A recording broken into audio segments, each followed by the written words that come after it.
Hello guys, my name is Milap Gupta and you are watching me on your favourite YouTube channel English with Milap. आज की जो video है बहुत ही interesting है क्योंकि इस वीडियो के अंदर मैं लेकर आया हूं अंग्रेजी के लिए सबसे जरूरी वर्ड्स। अगर एक अनपढ़ व्यक्ति और एक पढ़े लिखे व्यक्ति के अंदर आपको फर्क जानना है तो बस आपको फर्क एक ही मिलेगा कि एक पढ़ा लिखा व्यक्ति इन सभी वर्ड्स को जो इस वीडियो में मैं आपको बताने वाला हूं जानता है, लेकिन एक अनपढ़ व्यक्ति को इस वर्ड्स की पूरी जानकारी नहीं है। उन्हें यह नहीं पता कि इन वर्ड्स को किस तरह से पढ़ा जाता है, कैसे बोला जाता है, कैसे इनको यूज किया जाता है। तो आज की ये वीडियो बहुत ही शानदार होने वाली है। बस आप इस वीडियो को एंड तक देखिए और देखिए वो 60 शब्द जिससे अंग्रेजी को बोला जाता है। यानी कि एक किसी भी एक पेड़ की एक जड़ होती है, अगर आपने जड़ पकड़ ली तो समझ लो सब कुछ आपको समझ में आ जाएगा। उसी तरह से इस वीडियो को अगर आपने समझ लिया तो आप अंग्रेजी की रूट कॉज को समझ जाओगे कि अंग्रेजी को बोलने की शुरुआत एक्चुअली कहां से होती है।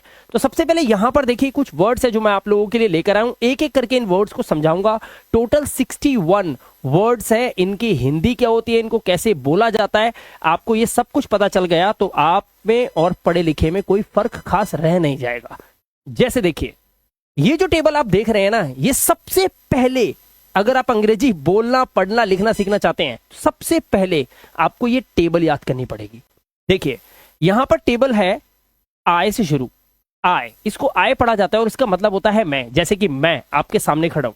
इसी तरह से इसका पार्ट होता है माय। माय मतलब होता है मेरा। इसी तरह से मी, मी मतलब होता है मुझे। और एक बात और आपको बता दूं, आपको सिर्फ इनकी हिंदी याद करनी है और इनको कैसे बोला जाता है, बस इतना याद कर लो, सिर्फ इतना समझ लो। आगे धीरे धीरे इंग्लिश खुद आपको आसान लगने लगेगी। यू, इसकी स्पेलिंग होती है YOU, इसको बोलते हैं आप। योर, इसका मतलब होता है आपका।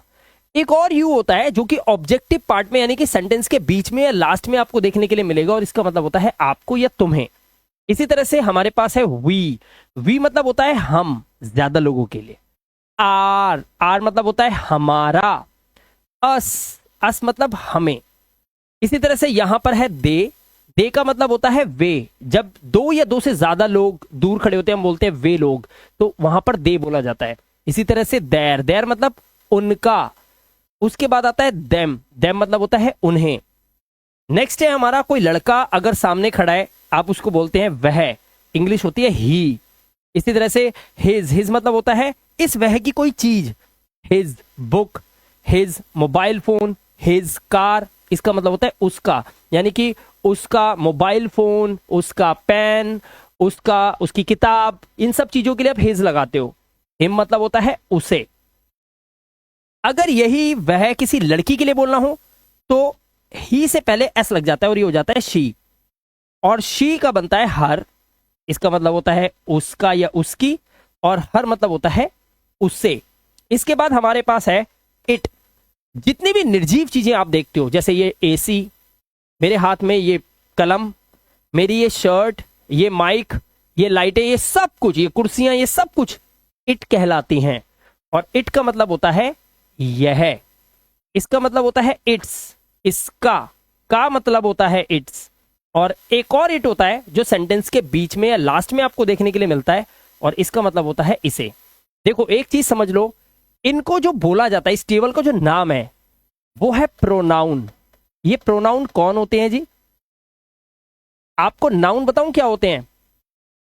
इस दुनिया में जो भी चीज आपको अपनी आंखों से दिखाई दे रही है जिसका कुछ नाम है वो होता है नाउन। मैं दिख रहा हूं, मेरा नाम मिलाप है, मैं एक नाउन हूं।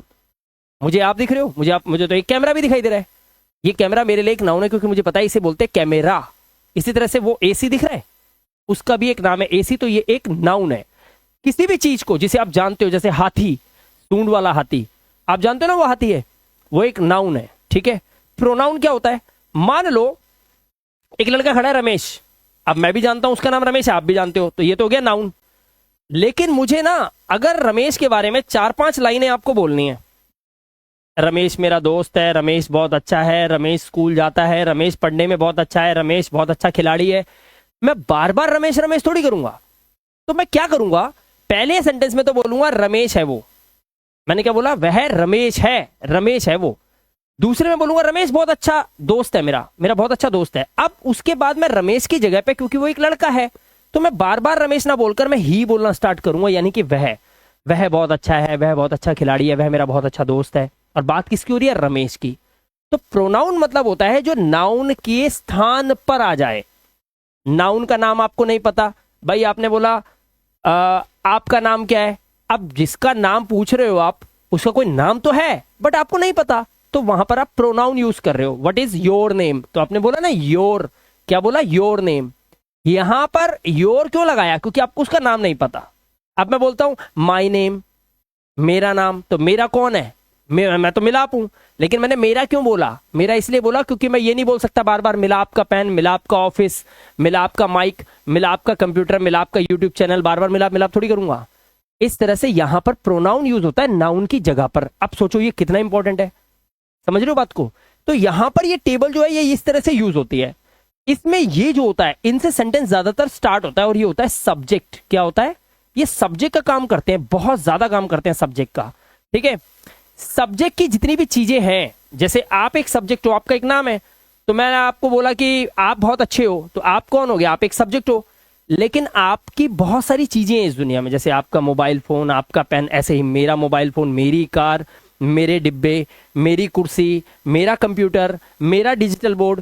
तो ये जो मैंने, ये जो माय, योर, मेरा, आपका, हमारा, उनका, उसका, उसकी, लड़की की कोई चीज होती है हम बोलते हैं उसकी कार, उसकी मम्मी, उसके पापा, तेरे पापा, मेरे पापा, हमारे पापा, उसके पापा, ये जितने भी हमारे तेरे करते हैं, ये क्यों करते हैं, ये कब्जा करने के लिए होता है, इसलिए इसको बोलते हैं पोजेसिव। क्या बोलते हैं, पोजेसिव प्रोनाउन। पोजेसिव मतलब क्या होता है, अधिकार करना। तो सब्जेक्ट में ये आते हैं, बहुत जरूरी है बोलना। किसी का कब्जा करना है, जैसे मेरे एक कार खड़ी है, अगर मैं आपको बोल दूं मेरी कार, हो गया ना मेरा कब्जा उसके ऊपर, और उसी को आप बोल दो नहीं सर ये तो हमारी कार है, तो आपका कब्जा हो गया। ये कब्जा करते हैं, और इनको इंग्लिश में बोलते हैं पोजेसिव प्रोनाउन। ये सब्जेक्टिव प्रोनाउन, ये पोजेसिव प्रोनाउन, और ये जो खुद है, ये जो तीसरे नंबर पे हैं, ये होते हैं ऑब्जेक्टिव प्रोनाउन। ये लास्ट में आते हैं, ज्यादातर सेंटेंस के बीच में या लास्ट में देखने के लिए मिलेंगे। इनसे सेंटेंस की शुरुआत हो जाती है, इनसे नहीं होती, ये आखिर में आते हैं। क्लियर हो गई बात, समझ में आ गया। अब आगे चलते हैं, ठीक है। तो आपको ये टेबल तो सबसे पहले करनी है। अब आ जाओ आगे। इसके अलावा आपके घर में, आपके आसपास बहुत सारी चीजें अभी पड़ी होंगी। आप देखो मोबाइल पे इस वीडियो को देख रहे हो, अब जरा आसपास देखो, जरा कितनी सारी चीजें दिखाई दे रही हैं, देखो। अब मैं अपने बारे में बात करता हूं, मेरे को कुर्सी दिखाई दे रही है, ये पेन ड्राइव पड़ा है, देखो ये रहा, दिखाता हूं पेन ड्राइव, ये रहा, लाइव दिखा रहा हूं, पढ़ा रहा हूं आपको, ध्यान से देखो, ये पेन ड्राइव है, ये जितनी भी चीजें यहां रखी हुई है दिख रही है। अब यहां पर आप नोटिस करो, कोई चीज तो पास है जिसे आप छू सकते हो, देख सकते हो, जैसे माइक छू लिया मैंने, देखो यह है माइक, है ना। अब कोई चीज दूर होती है तो आप उसको यह बोलते हो, यह है, आप बोलते हो क्या हो, वो कार, वो मोबाइल फोन, एक आवाज आती है वो की, ये वो कहां से आता है, कहने को तो अमेरिका बहुत पास है, कहने को तो आपके घर के 10-15 गली छोड़कर कोई आपके दोस्त का घर है, आप बोलते हो 1 मिनट रुक आ रहा हूं तेरे घर पे, कोई ज्यादा दूर थोड़ी है। वो दूर आपको एहसास से हो रहा है कि अभी चलूंगा और तेरे घर पहुंच जाऊंगा। सर ऐसे नहीं समझना है, चीजों को ऐसे समझो, यह आप उस चीज को बोलते हो जो आपके पास है और जिसे आप छू सकते हो, और वह या वो आप उस चीज को बोलते हो जो आपके पास नहीं है, आपके हाथ नहीं आ सकती, दूर है आपसे। जैसे मैं बोलूं आपको, अरे वो मोबाइल फोन उठाना, वो मोबाइल फोन उठाने के लिए क्यों कह रहा हूं, क्योंकि मैं जिस कुर्सी पे बैठा हूं मेरा हाथ वहां नहीं पहुंच रहा, मैं बोल रहा हूं वो मोबाइल फोन उठा लो। अब आपको यह और वो समझ में आ रहा है। अब यहां पर समझो कॉन्सेप्ट क्या है, देखो THIS, इसको पढ़ते हैं क्या है, इसको पढ़ते हैं दिस, ठीक है, और इसका मतलब होता है यह, ध्यान से सुनना, पास की कोई एक चीज के लिए इसका यूज किया जाता है, पास की कोई एक चीज। जैसे ये पेन देखो, ये इस वक्त बिल्कुल पास है और एक है, तो मैं क्या बोलूंगा, देखो मैं बोलूंगा यह, मान लो मैं बोलूंगा यह एक पेन है, मैं क्या बोलूंगा, यह एक पेन है। अब इस यह के लिए मैं लगा सकता हूं दिस, क्या लगा सकता हूं, दिस, है के लिए मैं लगाऊंगा is, this is a pen. इस तरह से इंग्लिश को बनाया जाता है, समझाने के लिए बता रहा हूं। तो मैंने दिस क्यों लगाया, जब भी कोई चीज आपके पास है और एक है, जैसे ये पास है और एक है, मैं इसे छू सकता हूं, ये देखो पास है और एक है, पास है और एक है, ये भी कंप्यूटर में मेरे पास ही रखा है, छू सकता हूं मैं इसको, पास है और एक है। तो मैं बोलूंगा this is a computer, this is a shirt, this is a mic, this is a pen, इस तरह से, this is a digital board. Clear हो गई बात। अब सुनो, दैट इसको बोलते हैं THAT, इसका मतलब वह हो जाता है, या से वाह आ गया, देखो वह हो गया। ये दूर की एक चीज के लिए लगेगा। अब सोचो दूर क्या क्या है, जैसे सामने एक पेपर टंगाया है मेरा जिसमें मैं अपने गोल्स लिखता हूं, मैं बोलूंगा दैट इज अ पेपर, वो एक पेपर है। दैट इज माई टाई, वो मेरी टाई है। दैट इज माई स्टैंडी, वो मेरा स्टैंडी है। दैट इज माई AC, वो मेरा AC है। तो मैं देखो सबको वो कर रहा हूं, क्यों? क्योंकि मैंने छू नहीं सकता, ये ऊपर टंगा हुआ है, दूर है। तो सेंस में दूर आए चीज एक हो तो दैट, पास हो हत्ते लग जाए, हाथ लगा सकते हो, छू सकते हो, एहसास में पास आ रहा है, ये चेयर है, ये बोला, ये बोलते ही दिस, वो बोलते ही दैट, लेकिन एक चीज के लिए। तो हम इसे कैसे लिख सकते हैं? अब देखो ये पेन दूर है थोड़ा सा, ये लिखे हुए के पास था, ये लिखे हुए के दूर है, दूर है, तो अब बोलेंगे दैट। अब बोलेंगे दैट, उस पेन को बोले that, that is my pen, वो मेरा पेन है, वो मेरा पेन। अब देखो यहां से देखो, वो मेरा पेन है, ये मेरा पेन है, दिस इज माई पेन, ये पास है, देखो वो मेरा पेन है, दैट इज माई पेन, इसलिए मैंने पास दूर किया है, समझ रहे हो? अब इसी सिचुएशन में चीजों को ज्यादा कर दो। देखो यहां पर इसी सिचुएशन में इस पेन को हमने ज्यादा कर दिया, ज्यादा कर दिया, तो अब यह वह नहीं चलता, अब आता है ये सब, वो सब। तो पास है कोई चीज, दो या दो से ज्यादा है, तो आप बोलोगे दीज। और दूर की दो या दो से ज्यादा चीजें हैं, दूर की, देखो वो पेन बहुत सारे हैं बट दूर है, तो बोलेंगे दोज। ये फर्क होता है। तो ये होता है दीज, ये सब, दोज, वो सब। और क्योंकि ये दोनों एक एक थे, इनके साथ सिंगुलर हेल्पिंग वर्ब आती है, इज आता है, वॉज आता है, बट इनके साथ ना सिंगुलर नहीं, इनके साथ प्लूरल हेल्पिंग वर्ब आती है। जैसे इनके साथ आ सकता है आर, मैं क्या बोलूंगा? दीज आर पेन्स, ये पेन है, दीज आर पेन्स। अच्छा वो पेन है, तो मैं बोलूंगा दोज आर पेन्स, वो पेन है। पेन्स, पेन में एस लगेगा, पेन्स ज्यादा है ना, इसीलिए। तो दिस दैट दीज दोज, इसका भी, ये भी प्रोनाउन ही होते हैं, लेकिन ये होते हैं डेमोन्स्ट्रेटिव प्रोनाउन। अब ये डेमोन्स्ट्रेटिव का मतलब, डेमोन्स्ट्रेट का मतलब होता है किसी चीज को डेमोन्स्ट्रेट करना, दिखाना, दर्शाना, दिखावा करना, दिखाते हैं, दिखाना, डेमोन्स्ट्रेट करना, लगाकर चीजों को डेमोन्स्ट्रेट कर रहे हैं, दिखा रहे हैं, देखो ये चीज। ये this that these those demonstrative होते हैं, क्योंकि हम बोलते हैं ना वो। अब वो मैं किसको बोल रहा हूं? किसी AC को बोल रहा हूं, तो मैं दिखा रहा हूं। तो डेमोन्स्ट्रेटिव प्रोनाउन इसका नाम रखा है ग्रामर के हिसाब से, है ये भी प्रोनाउन ही, किसी चीज ही को तो बोल रहे हो आप, ये वो, ये सब, वो सब, समझ गए? तो यहां पर ये आपको चार चीजें ये याद रखनी है, ठीक है? अब इसके अलावा जो आपको समझना है, वो समझना है ये हेल्पिंग वर्ब्स। अगर आपने, मैं ये नहीं कह रहा आप ग्रामर में जाओ, मैं वो कह ही नहीं रहा, मैं तो सिर्फ ये कह रहा हूं कि इनके हिंदी हिंदी याद कर लो, बस समझा मैं रहा हूं ना? इनके हिंदी हिंदी याद कर लो। आप खुद देखना, कोई किताब उठा के, आपको ऐसा लगेगा 50% इंग्लिश तो आपको समझ आने लग गई है, आप खुद देख लो। देखो IS इज का मतलब होता है AM, M मतलब हूं, ARE आर मतलब होता है हो। ऐसे ही HAS हैज मतलब होता है पास है, कोई चीज हमारे पास है, ठीक है? हैव मतलब होता है कोई चीज हमारे पास है, कोई चीज हमारे पास होती है, हैज, हैव। यहां पर इज, एम, आर, ये जो आपने देखा, ये जो आप देख रहे हो, इसके अलावा डू मतलब होता है करना, डज मतलब भी होता है करना, ठीक है? यहां तक जो आपने अभी पढ़ा, ये प्रेजेंट के होते हैं। प्रेजेंट मतलब, आप प्रेजेंट का मतलब होता है जो चीज वर्तमान में हो, अभी की बात होती है, बीता हुआ ना हो, वर्तमान हो। ऐसे में आपको इन वर्ड्स को लगाना पड़ता है। उसके बाद यहां से पास्ट शुरू हो जाता है।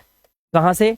डिड मतलब होता है किया या करा, वॉज मतलब होता है था, वर मतलब होता है थे या थी, हैड मतलब होता है, जैसे इसका मतलब प्रेजेंट में कोई चीज पास है, लेकिन वही चीज अगर अतीत की बतानी हो कि मेरे पास था, मेरे पास एक कार थी, अब नहीं है, पहले थी, मेरे पास 3-4 मेरे दोस्त थे, मेरे दोस्त थे 3-4, हैड यूज होगा।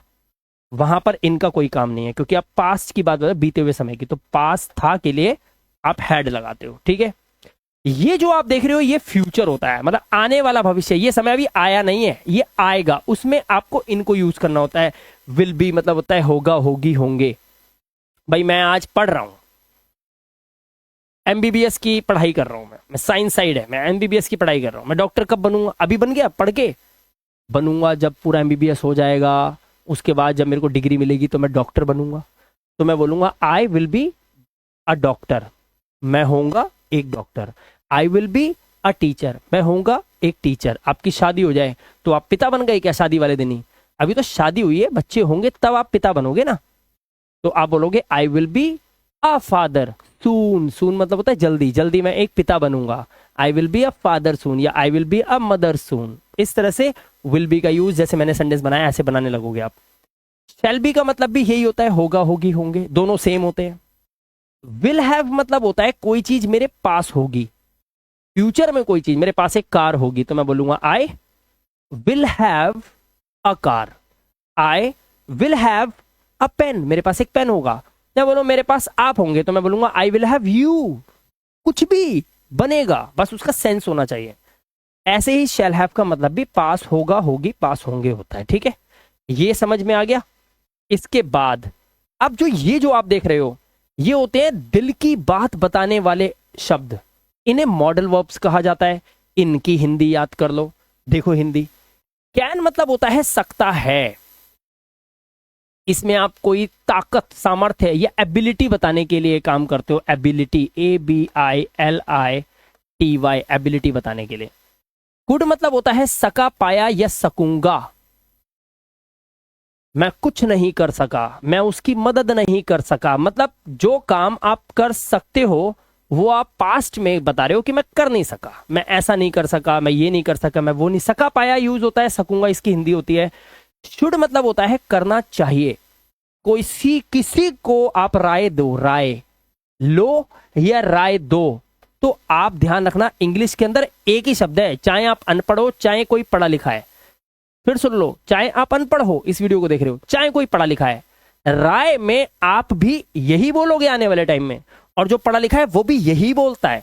शुड जिस सेंटेंस में आपको दिखाई दे जाए आप समझ जाना वहां पे कोई ना कोई राय देने की बात हो रही है, कोई ना कोई राय देने की बात हो रही है। ठीक है, इसके बाद आता है वुड।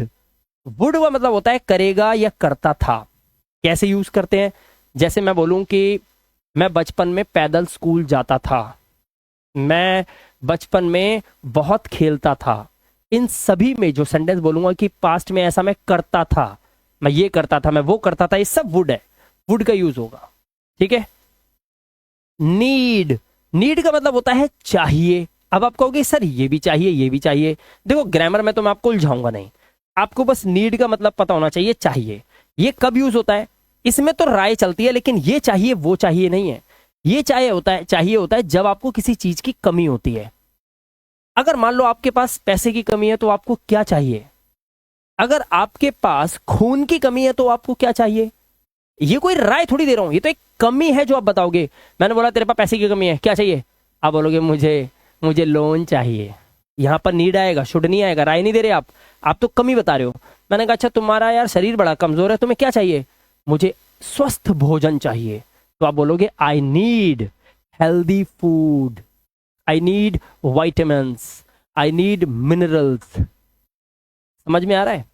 इस तरह से यहां पर कमी बताने के लिए नीड का यूज। ठीक है, मे क्या होता है? मे का मतलब भी होता है सकता है। अब देखो यहां भी लिखा है सकता है, यहां भी लिखा है सकता है, तो फिर एक पढ़ा लिखा व्यक्ति कैन लगाता है तो क्यों लगाता है, मे लगाता है तो क्यों लगाता है? ध्यान से सुनना, मे मतलब होता है सकता है। अच्छा, माइट का मतलब भी सकता है। अब तो फिर बड़ी दिक्कत हो जाएगी कि सर कैसे पढ़ें। हमने याद कर लिया मे का मतलब भी सकता है, माइट का भी सकता है, कैन का भी, लेकिन समझे कैसे? तो उसके लिए आगे जो वीडियोस आएंगे हमारी टेंसेस की, मॉडल वर्ब्स की, उन्हें देखो आप तो और अच्छा ये समझ में आएगा। फिलहाल आपको सिर्फ इनका क्या याद करना है? हिंदी याद करना है। हिंट मैं थोड़ा सा दे देता हूं, ये और ये दोनों में फर्क है। एक ऐसा काम जिसे आप कर सकते हो, मान लो आपको तैरना आता है, मान लो आपको तैरना, सबको तैरना थोड़ी आता है। आप बताओ सबको आता है तैरना? आपके कितने सारे दोस्त हैं बताओ दुनिया में, सबको तैरना आता होगा? सोच के देखो, आप बता दो कि नहीं नहीं नहीं इनको नहीं आता, इनको कभी मैंने तैरते हुए नहीं देखा। लेकिन एक आध है जिसको आता है। तो जिसको आता है वो बोलेगा मैं तैर सकता हूं, आई कैन स्विम, है ना, वो बोले कैन। ये मे कब यूज होता है? ये भी तो सकता है। ये आता है सर संभावना वाली चीजों के लिए, मतलब बारिश हो सकती है, संभावना। यहां भी सकता है रहा है, लेकिन ये कैन नहीं है। कैन तो वो जो चीज आप कर सकते हो, यहां पर कर सकने की बात नहीं हो रही, यहां पे किसी चीज के हो सकने की बात हो रही है। हो सकता है तब बोलते हैं मे बी, सुना होगा आपने। इसलिए एक पढ़ा लिखा व्यक्ति जैसे ही मे बोले, समझ लो वहां कोई ना कोई संभावना की बात कर रहा है, मतलब एक ऐसी बात कर रहा है, हो भी सकती है, नहीं भी हो सकती। समझ में आया? एग्जाम्पल में आप ये समझ सकते हो कि मान लो आपने बोला पापा कहाँ हैं, मैंने कहा अभी बाजार गए हैं, आ जाएंगे अभी।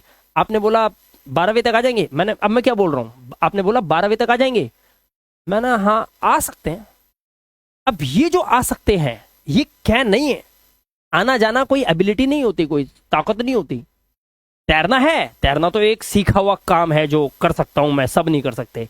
आना जाना क्या, सब आ सकते हैं, सब जा सकते हैं। एक समय के पॉइंट तक क्या वो आ सकते हैं? ये एक संभावना है कि 12 बजे तक आ सकते हैं, उससे थोड़ा पहले आ सकते हो। मैडम क्या मैं अंदर आ सकता हूं? बोलते हो स्कूल के अंदर, आप बोलते हो मैम क्या मैं बाथरूम करने जा सकता हूं, मैम क्या मैं अंदर आ सकता हूं। ये क्या है, ये क्या है? ये एबिलिटी थोड़ी है, बाथरूम करना कोई एबिलिटी है, सबको ही खड़े होके कर रहे हैं। आप ये कह रहे हो क्या मैं ऐसा कर सकता हूं, पूछ रहे हो, समझ रहे हो? परमिशन लेना, आज्ञा लेना, या फिर आप किसी चीज की कोई संभावना जाहिर करना, ऐसे में ये सकता है के लिए मे यूज होता है। मे यूज होता है 70% संभावना के लिए, और माइट यूज होता है 30% संभावना के लिए। किसी चीज की संभावना बहुत कम है तो आप बोलोगे इट माइट रेन टुडे, आज वर्षा हो सकती है। इट माइट रेन टुडे, आज वर्षा हो सकती है, लेकिन संभावना 30% है। इसी बादल को देखकर, इसी मौसम को देखकर ऊपर वाले महाशय ने मे लगा के क्या बोला? इट मे रेन टुडे, आज वर्षा हो सकती है। हिंदी उसने भी यही बोली, आज वर्षा हो सकती है, लेकिन उसने लगाया मे, तो सेंस बनी 70% चांस लग रहे हैं।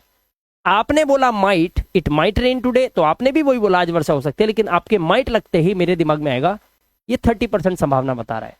तो एक बोल रहा है 70% में, एक बोल रहा है 30% माइट। समझ में आया? ये संभावना के लिए यूज होते हैं। अच्छा, मस्ट का मतलब क्या होता है? मस्ट का मतलब होता है जरूर चाहिए। मैं बोलूं तुम्हें पढ़ना चाहिए, तुम्हें अवश्य पढ़ना चाहिए, तो मैं बोलूंगा यू मस्ट। ये भी चाहिए लगा है, लेकिन किसी काम को जरूर करना चाहिए के लिए। राय भी नहीं दे रहा हूं, राय भी नहीं दे रहा हूं, और कमी भी नहीं बता रहा हूं, सिर्फ ये बोल रहा हूं कि तुझे ऐसा करना चाहिए। अब एक किसी को आप अपने दोस्त को बोलते ना, अरे भाई तेरे को 104 बुखार हो रहा है, तुझे डॉक्टर से मिलना चाहिए, तो इस डॉक्टर से मिलना चाहिए के लिए आप मस्ट लगोगे, you must meet the doctor, ऐसे, ठीक है। उसके बाद आता है ऑट टू। ऑट टू भी होता है करना चाहिए, लेकिन ये क्या होता है? जहां पर आप शुड लगा रहे हो वहां पर आप ऑट टू लगा सकते हो, बस आप इतना समझ लो अभी फिलहाल, ठीक है। आगे गहराई में बाद में लेके जाऊंगा। डेयर मतलब होता है किसी चीज का साहस करना, साहस करने का मतलब होता है डेयर, ठीक है। ये आप ना मॉडल वर्ब्स में सीखोगे। चलो अब चलते हैं इसमें। हैज टू, हैज टू का मतलब क्या होता है, हैव टू का मतलब क्या होता है, हैड टू का क्या होता है, विल हैव टू का क्या होता है, ध्यान से देखना, ठीक है। इसको हटा दो, ये सीख चुके हो आप। देखो हैज टू कब लगता है? ये लगता है ही के साथ, ही के साथ, इट के साथ, और कोई एक नाम के साथ लगता है, या फिर कोई एक नाउन के साथ लगता है। कोई नाम हो या कोई नाउन हो, ठीक है, तो आप लगाते हो he has to, she has to, it has to, या फिर Rohan has to, Deepa has to, जो भी है हैज टू लगेगा। और हैव टू किसके साथ लगता है? हैव टू लगता है यू के साथ, वी, दे, आई, और दो नाउन, नाउन्स या नेम्स के साथ लगता है ये, ठीक है, नाउन या नेम्स के साथ, ठीक है। जैसे you have to, we have to, they have to. है क्या ये प्रेजेंट की मजबूरी बताने का काम करता है।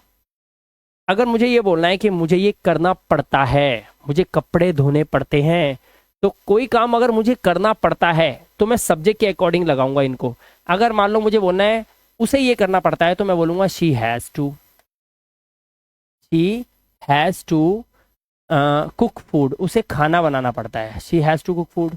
अच्छा, मुझे कपड़े धोने पड़ते हैं, तो मैं बोलूंगा I have to, I have to, और उसके बाद वॉश, धोना क्या, कपड़े, I have to wash clothes, मैं इस तरह से बोलूंगा, ठीक है। पास्ट की कोई मजबूरी बतानी है कि मुझे ऐसा करना पड़ता था या मुझे ऐसा करना पड़ा। कल आपको कोई काम करना पड़ा, आपका मन तो नहीं था, तो वो आपकी मजबूरी हुई ना, जो आपको करनी पड़ी। तब आप ऐसे में हैड टू का यूज करते हैं। जैसे आई हैड टू, मुझे करना पड़ा, I had to take class, मुझे क्लास लेनी पड़ी, मन तो नहीं था बट मुझे क्लास लेनी पड़ी, I had to. Will have to होता है फ्यूचर की मजबूरी, मतलब एक ऐसा समय जो अभी आया नहीं है लेकिन तब आपकी वो मजबूरी होगी। जैसे मुझे ये करना पड़ेगा, मुझे वो करना पड़ेगा। जैसे मैं बोलूं you will have to, you will have to, you will have to talk to me, तुम्हें मुझसे बात करनी पड़ेगी, you will have to talk to me. Will have to का मतलब क्या हुआ, पड़ेगी, ये फ्यूचर की कोई मजबूरी बताने के लिए। तो प्रेजेंट की मजबूरी के लिए has to have to, past की मजबूरी के लिए सिर्फ एक हैड टू सबके साथ लगेगा, और फ्यूचर की मजबूरी के लिए विल हैव टू। ठीक है, ये हमने पहले ही पढ़ लिया। आगे चलो, अब देखो ये क्या है इंपॉर्टेंट, कीप ऑन। क्या मतलब होता है कीप ऑन का, ध्यान से सुनना। अगर मैं ये बोलता हूं कि रोहन पढ़ता है तो बहुत ही अच्छी इंग्लिश बन जाएगी। रोहन पढ़ता है तो मैं बोलूंगा रोहन पढ़ता है, प्रेजेंट इंडेफिनिट टेंस होता है, पढ़ता है मतलब रीड्स। चलो मैं ये लगा देता हूँ, रोहन पढ़ता है रीड्स बुक, रोहन किताब पढ़ता है। एक तो वो काम है रोहन जो करता है। अगर रोहन को मैं रोज देख रहा हूं वो एक ही काम को बार बार करे जा रहा है, तो मैं क्या बोलूंगा, रोहन तो पढ़ता रहता है। आप खाना बनाते हो, अच्छा 24 घंटे खाना ही बना रहे हो, तो मैं क्या बोलूंगा, आप तो खाना बनाते रहते हो। कोई झूठ बोलता है तो आप बोलते हो यार तुम झूठ बोलते हो। अच्छा रोज झूठ बोले आपसे तो क्या बोलोगे, हैं ये तो झूठ बोलता रहता है। वही तो बता रहा हूं, कोई काम करता रहता है सर, ऐसे में इसका यूज किया जाता है कीप ऑन का। कैसे यूज होता है, बड़ा तरीके से करना पड़ता है इसका। जैसे मेरे को बोलना है मैं झूठ बोलता रहता हूं, तो मैं क्या बोलूंगा, आई कीप ऑन। देखो आई लगाया मैं, कीप ऑन का मतलब क्या होता है, कीप ऑन का मतलब होता है करता रहता है। तो आई से हो गया मैं करता रहता हूं, करता रहता हूं, आई कीप ऑन। अब ध्यान रखना क्या करना है आपको, जो काम बताना है कि वो करता रहता है उस काम में आईएनजी लगा देना, क्योंकि वो काम करता रहता है। करना करना मतलब I N G. I keep on lying, ठीक है, या I keep on telling a lie, I keep on telling lie, मैं झूठ बोलता रहता हूं। ठीक है, जैसे कैप्टन, कैप्टन यूज होता है करता रहता था। अब इसी काम को पास्ट में बताना है, अरे वो तो सिगरेट पीता रहता, वो दारू मर गया, कैसे मर गया, हाँ मर गया, वो दारू पीता रहता था। अब कैसे बोलेंगे, वो दारू पीता रहता था, वो सिगरेट पीता रहता था। अब बोलेंगे he kept on, kept keep की second form, he kept on दारू पीता रहता था, तो या फिर अगर सिगरेट पीता रहता था, ही kept on smoking, he kept on smoking, वो सिगरेट पीता रहता था, ही केप्ट ऑन स्मोकिंग। यहां पर याद ये रखना इन दोनों के साथ आपको वर्ब में आईएनजी लगानी है, याद रखना ये बात। अच्छा फ्यूचर में अगर मेरे को बोलना है कि मैं तो तुमसे प्यार करता रहूंगा, जन्मों जन्मों तक करता रहूं, कहते हैं ना मैं तुम्हें प्यार प्यार करता था, करता हूं और करता रहूंगा। सर इसकी इंग्लिश चाहे अनपढ़ बोले आप और चाहे पढ़ा लिखा बोले आपका पड़ोसी, सर उसे करता रहूंगा के लिए ना ये लगाना पड़ेगा विल कीप ऑन। ठीक है, तो क्या बोलेगा, मैं तुमसे प्यार करता रहूंगा, आई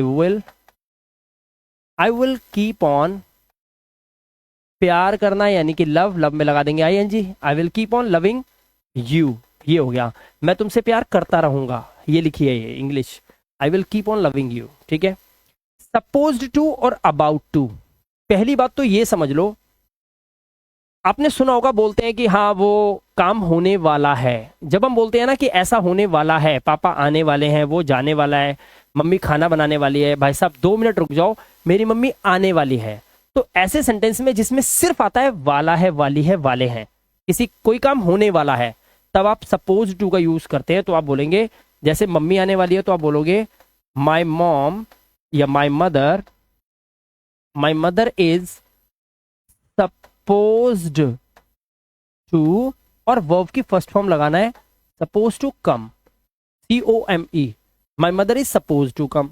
ठीक है, लेकिन अगर आपको बोलना है और नजदीक बताने के लिए कि बस होने ही वाला है, मम्मी आने ही वाली है, जैसे ही लग जाता है तो बात ऐसा लगता है ज्यादा जल्दी है। जब आप ये बोलते हैं ना कि मैं गिरने वाला हूं, तब आप बोलते हैं I am supposed to fall, अभी आप गिरने वाले हो लेकिन समय है।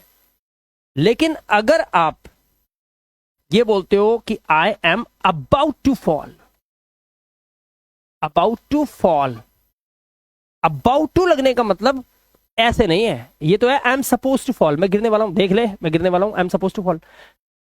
जब आप ऐसे हो जाते हो ना, ये होता है अबाउट टू, मतलब बहुत ही नजदीक हो गए अब आप, इसे बोलते हैं अबाउट टू। वहां सपोज टू नहीं लगता क्योंकि वहां पे ये ही आ जाता है ही, तब आप बोलोगे I am about to fall.